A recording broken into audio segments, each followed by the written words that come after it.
Po mga idol, naglalakad po kami sa Lapandayan. Nakita ko po si Kuya, ayan, kawawa po talaga. Ayan mga idol, ayan. Amerikano pala. O Joe, good morning.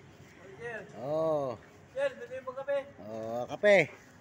Ano ba ginagawa mo dyan? Sir, Ah, tulog. tutulog. Oh, bakit, saan ka ba nakatira?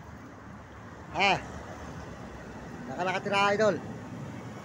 Bibigyan po natin ng pangkape raw at nangingin ng pangkape si idol. Ibig sabihin wala ka bang bahay? Puro sugat na katawan mo. Puro sugat na yan. Kawawa naman po siya mga kababayan, mga idol.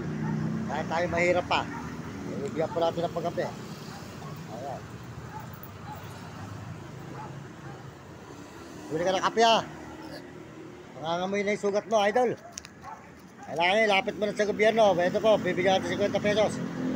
Oh. Ayan. Kawawa po talaga mga idol.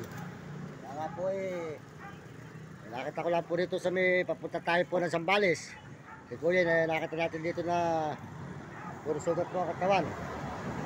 Dapat dito, kunin po ito ng SWD rito mga kababayan. Ng Olongapo, kung nasasakupan po ng Olongapo. Dapat po nito tulungan to mga idol.